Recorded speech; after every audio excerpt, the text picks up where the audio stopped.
Hello my family, welcome to my channel. हमारा आज का टॉपिक है मोटर व्हीकल एक्ट 1988। तो आप जिसे नाम से समझ ही गए होंगे कि इसका मतलब क्या है और इसमें क्या कुछ आने वाला है। ठीक है, तो इसमें हम पढ़ेंगे मोटर व्हीकल से रिलेटेड जो भी एक्सीडेंट्स या जो भी लाइबिलिटीज़ क्रिएट होती हैं। ठीक है, तो हमारा ये आ गया इसका मीनिंग। तो ये मोटर व्हीकल में क्या कहता है ये कि any liability arises by way of any accident. ठीक है, सेकंड क्या है, liability arises bye act of code, कि कोई एक्सीडेंट हो गया है, ठीक है, या फिर कोई डेथ हो गई है, उसको कहते हैं ये लाइबिलिटी। फिर उसके बाद हमारे पास आ जाती है इसकी डिफरेंट फीचर्स। फीचर्स क्या कहते हैं, फर्स्ट पॉइंट है licensing of drivers of vehicle. Second point, as limits क्या क्या हैं, अभी आगे वीडियो आएगी। प्रोविजंस क्या है, लाइसेंसिंग, कंडक्टर जो साथ में बैठा उसका भी लाइसेंस होना चाहिए। फिर उसके बाद है registration of motor vehicle, registration is must, बिना रजिस्ट्रेशन क्या व्हीकल के इसको बाहर नहीं ले जा सकते हैं, या फिर उसका कोई और अल्टरनेट ऑप्शन आपके पास होना चाहिए। Provisions for control of traffic, फिर लायबिलिटी विदाउट फॉल्ट, फिर उसके बाद इंश्योरेंस होना चाहिए आपके पास थर्ड पार्टी के अगेंस्ट। फिर उसके बाद आ जाता है हमारे पास एस्टेब्लिशमेंट ऑफ क्लेम्स ट्रिब्यूनल। तो ये सारे हमारे पास जो फीचर्स हैं मोटर व्हीकल एक्ट के 1988 के, ये सब हमें गाइडलाइंस हैं एक तरीके से, जो हमें बताती है कि हमें कैसे काम करना चाहिए। मतलब मोटर व्हीकल के लिए क्या क्या चीज़ ज़रूरी है, कि लाइसेंस होना चाहिए, क्या चीज़ होनी चाहिए, क्या नहीं होना चाहिए, क्या इंश्योरेंस होना चाहिए, क्या रजिस्ट्रेशन होना चाहिए। ठीक है, तो फिर अब इसके पास हमारे पास आ जाता है ये point claims tribunal. Claims tribunal क्या कहता है कि ये एक वो पर्सन है जो official gazette state government appoint करती है। ठीक है, फिर ये हमारे पास आता है चैप्टर 12 के अंदर, सेक्शन 165 के अंदर, इसे स्टेट गवर्नमेंट अपॉइंट करती है जैसा मैंने बताया। और ये क्या करता है कि सेटलमेंट ऑफ क्लेम्स, मतलब क्लेम्स की सेटलमेंट कराता है कंपनसेशन के लिए। और उसके बाद ये क्या करता है, मतलब जैसे कोई इंजरी होगी, बॉडी इंजरी, डेथ, उन सब केसेस में डिलफ, इसको मैं एग्जाम्पल के हेल्प से बताती हूँ। लाइक एक लड़का जा रहा था, एक लड़की जा रही थी। ठीक है, लड़की अपोजिट साइड से आ रही थी लड़के के, तो एक मोड़ आया, उन दोनों का एक्सीडेंट हो गया बहुत भयंकर वाला।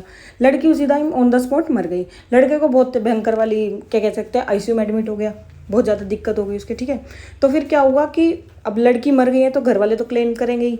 ठीक है, तो उस केस में उस लड़के के घर वालों को क्लेम देना पड़ा, उस लड़की के घर वालों को, उसमें वो लीगल रिप्रेजेंटेटिव थे। इसके बाद हमारे पास पॉइंट आ जाता है इसकी एप्लीकेशन फॉर कंपनसेशन। ये एप्लीकेशन कौन कौन कर सकता है। ठीक है, कोई पर्सन इंजरी के केस में कह लो कि या तो पर्सन को इंजरी हो गया, वो खुद क्लेम कर रहा है ठीक होने के बाद, 6 महीने का टाइम होता है इसके लिए।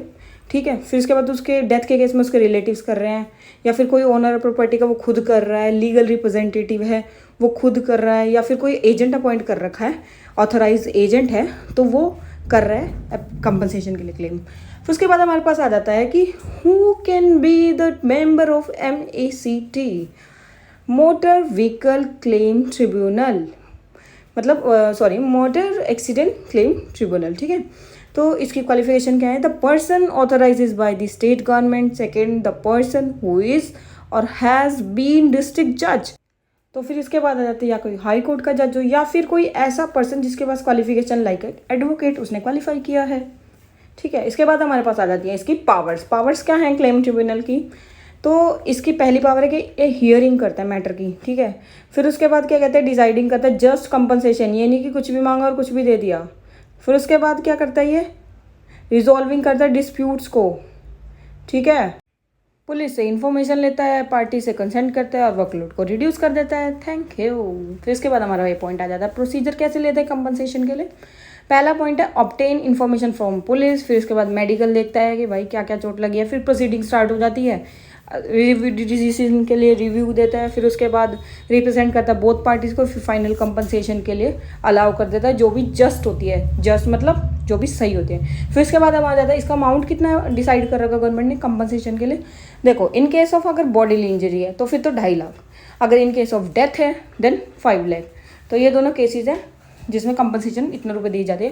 फिर इसके बाद हमारे पास एज लिमिट्स हैं जो मोटर व्हीकल एक्ट के अकॉर्डिंग गवर्नमेंट डिसाइड की हुई है।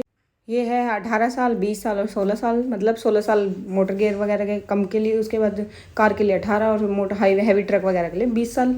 ठीक है, जैसे वीडियो में दिखाया गया है। So thank you guys for watching my video and please like and subscribe my channel. Thank you guys. Please कोई सब टॉपिक सजेस्ट करें जो कमेंट सेक्शन में मैं अगली वीडियो के लिए